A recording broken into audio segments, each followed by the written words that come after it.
रहे हैं।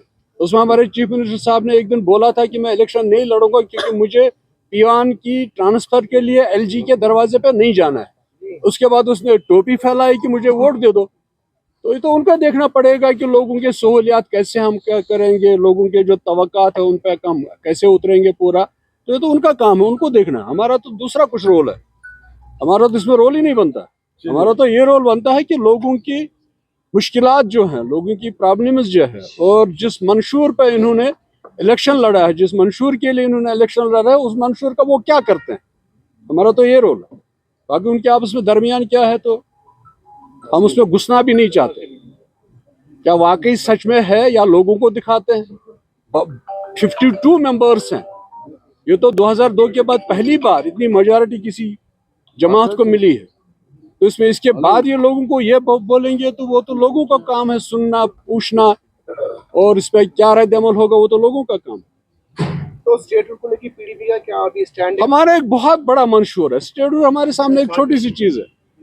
हमारा जो आइडेंटिटी हमारी थी जम्मू कश्मीर की, एक मुल्क था हमारा। या तो मुझसे पूछिए, आप अपने आपस में बात करिए। हमारा ये तो छोटा सा मुद्दा है, छोटा सा मुद्दा, और इसमें मुझे नहीं लगता इनको ज्यादा करने की जरूरत है, क्योंकि हिंदुस्तान के प्राइम मिनिस्टर ने बोला बार बार हम स्टेटहुड दे देंगे, हिंदुस्तान के होम मिनिस्टर ने बोला बार बार हम स्टेटहुड दे देंगे। पता नहीं ये शोर गावगा क्यों है, आई डोंट नो। लेकिन हमारे पास मुद्दा कुछ और है। हमारे पास वो आइडेंटिटी है जो हम खो गए 5 अगस्त 2019 को। हमारे पास तो वो मसला है। उसके बाद तो स्टेटहुड तो वो तो आ ही जाएगा जब हमको वो चीज मिलेगी जो हमें खोए, जिसको हमने खोया 5 अगस्त 2019 को। हमारे पास तो मामला वो, हमारे पास तो जद्दोजहद वो रहेगी। हम उस तशख्खुस को जो हमारा था, जो हिंदुस्तान के आईन ने, हमारे मुल्क के आईन ने हमको दिया था, हम उसको बहाल कैसे कराएंगे। हमारी जद्दोजहद वो रहेगी। सर, यूपी में जो भी मसला चल रहा है संभल को लेके और अजमेर शरीफ को लेके, कह रहे हैं बीजेपी कह रहा है कि लगभग 32,000 मस्जिदों को सर्वे करना है। कैसे आप इसको देख रहे हैं? एक वायलेंस की तरफ जा रहे हैं? ये तो मुझे लगता है मुल्क को शायद किसी तबाही की ओर ले जा रहा है। क्योंकि देखिए, हमारा मुल्क 1947 में आज़ाद हुआ और एक आईन बना। उस आईन में बिल्कुल क्लियर है कि जो चीज़ें जैसी हैं उनको छेड़ा ना जाए। अलबत्ता ये पता नहीं मस्जिद के नीचे मंदिर क्यों ढूंढते हैं, अजमेर शरीफ के नीचे मंदिर क्यों ढूंढते हैं। इनको सिर्फ जब इनके मामला जो इन्होंने अपने मंशूर में, जिसपे इन्होंने इलेक्शन लड़ा, हिंदुस्तान के अवाम को इन्होंने नौकरियां बताया, अकाउंट में 15 लाख रुपए जाएंगे, बाकी चीज़ें बताई, जो नहीं हो पा रहा है। तो हिंदुस्तान के अवाम का अटेंशन दूसरी तरफ ले जाने के लिए ये चीज़ें कर रहे हैं। इनका तो पहले दिन से नफरत फैला रहे हैं हिंदू मुस्लिम के दरमियान, बाकी कम्युनिटीज के दरमियान। इनका तो मुद्दा ही यही है। इनके पास तो करने के लिए कुछ नहीं है। अब लोगों को रिलीजियस सेंटिमेंट्स, बाकी सेंटिमेंट्स से उसलिए उबारना चाहते हैं कि इनका वोट बन जाए, इनका वोट बच जाए, इनका वोट मिले। बाकी तो नफरत की सियासत चल रही है मुल्क में, और मुल्क कहाँ किस दहाने की ओर जा रहा है ये तो अल्लाह ही जानता है। अल्लाह भी हाफिज। मेरे खिलाफ 4-5 केसेस है, होता रहता है, इसमें कोई परेशानी नहीं। पीडीपी की तरफ से कोई कार्रवाई की जाएगी इसमें?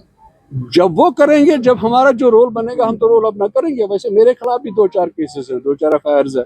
2 बार मुझे पीएसए में अंदर कर दिया गया, लेकिन मैं आज आपके सामने हूँ। फिर भी ये तो है ना, जिंदगी है, जद्दोजहद है, स्ट्रगल है। क्या आपको लगता है कश्मीर की जो बात है उसको दबाने की कोशिश की जा रही है? और कश्मीरियों की जो बात है वो उनको दबाने की कोशिश की जा रही है बार बार। जैसे एक ही जमात है, एक ही लीडर है, महबूबा मुफ्ती, जो कश्मीरी की बात कर रही है, लेकिन पता नहीं कश्मीरी के वोट क्यों नहीं दिया, वोट उधर क्यों दिया। सरताज साहब, नेशनल कॉन्फ्रेंस ने वादा किया था कि 200 यूनिट्स यहाँ पर फ्री मिलेंगे। वो तो आपका काम है उनसे पूछना। नहीं, वो तो आपका काम है उनसे पूछना। किसी ने जो है वो नहीं आप उनसे पूछ लीजिए जिन्होंने कहा था कि हम 200 यूनिट दे देंगे। आपको याद होगा, इससे बदतर हालात है जब मुफ्ती साहब 2002 में चीफ मिनिस्टर बने, तो रातों रात बिजली कहां से आ गई। ये तो आप कैसे कराते हैं, कैसे घोड़े को चलाते हैं। आप सवार है तो घोड़ा चलेगा, आप नहीं सवार है तो घोड़ा गिरा देगा आपको। ठीक है। मोदी साहब, जिस तरह से अभी नेशनल कॉन्फ्रेंस ये कह रही है कि स्टेटहुड के लिए हम पूरी तरह से फाइट बैक करेंगे, स्टेटहुड के लिए आप उनके साथ में हैं? शायद आपने मेरी वो जवाब नहीं सुना। देखिए, स्टेटहुड के लिए हिंदुस्तान का प्राइम मिनिस्टर बोलता हम दे देंगे, स्टेटहुड के लिए हिंदुस्तान का होम मिनिस्टर बोलता हम दे देंगे। आप क्यों लड़ रहे हैं? वो तो खुद दे देंगे। और हमारे पास तो ये छोटा सा मुद्दा है। हमारे पास मुद्दा वो है जो हमसे लिया गया। पास्ट में आप भी कहते आए हैं, जो आपकी सरबराह है वो भी कहते आ रहे हैं कि स्टेटहुड रेस्टोर होना चाहिए। उसमें उन्होंने कहा है कि अप्रोप्रिएट टाइम जब आएगा, और टाइम बीइंग ये था सारा, लेकिन ये टाइम बीइंग इतना लॉन्ग है। देखिए महबूबा जी ने इसीलिए यूनियन टेरिटरी में इलेक्शन नहीं लड़ा। मैंने बता दिया, दोहरा रहा हूं, मैं नहीं चाहिए था दोहराना। उमर अब्दुल्ला साहब ने ये कहा था, मैं यूनियन टेरिटरी में हरगिज इलेक्शन नहीं लड़ूंगा, क्योंकि मुझे क्लास 4th एम्प्लॉय की ट्रांसफर के लिए LG के दरवाजे पर नहीं जाना पड़ेगा, मैं नहीं जाऊंगा। उसके बाद उसने 2 जगह इलेक्शन लड़ा, उसको तो मालूम था क्या होना है क्या नहीं होना है। तो इसमें स्टेटहुड जो बात है वो बहुत छोटी सी बात है हमारे पास। जो हमारा मुद्दा है जिसके लिए PDP जद्दोजहद कर रही है, वो है जो 5 अगस्त 2019 को बीजेपी ने हमसे छीना। उसमें फिर वो आ ही जाएगा, छोटी छोटी चीजें। महबूबा मुफ्ती ने तो मैंने महबूबा मुफ्ती का नाम बोला, उसने खुद नहीं लड़ा। उसने सुनिए उसने खुद नहीं लड़ा, उसका जवाब उन्होंने कहा वो इस रियासत की सबसे मजबूत चीफ मिनिस्टर थी। जब वो चीफ मिनिस्टर थी 12,500 FIR उसने वापस ले लिए। किसी ने किया है? मुझे कोई चीफ मिनिस्टर दिखाइए जिसने एक FIR वापस लिया होगा। उसने बहसीत चीफ मिनिस्टर तमाम हिंदुस्तान के इतने बड़े मुल्क के पार्लियामेंट को आपके दरवाजे पे लाया। आप लोगों ने दरवाजा बंद कर दिया कि इनके साथ बात करो। किसी ने किया? तो उसने उसमें यह सोचा कि यूनियन टेरिटरी में जब चीफ मिनिस्टर बनेगा वो तो एक म्यूनिसिपैलिटी का वो मेयर होगा। उसने खुद नहीं लड़ा, लेकिन हमारी पॉलिटिकल पार्टी है, इलेक्शन लड़ना है, इस मैदान में रहना है, आगे आगे चलना है। Thank you. गलती नहीं थी, उस गलती को वो गलती नहीं थी। सुनिए, वो गलती नहीं थी। मुफ्ती साहब ने जम्मू और कश्मीर को इकट्ठे चलाने के लिए वो किया था। उसने जम्मू और कश्मीर को इकट्ठे रखने के लिए किया था।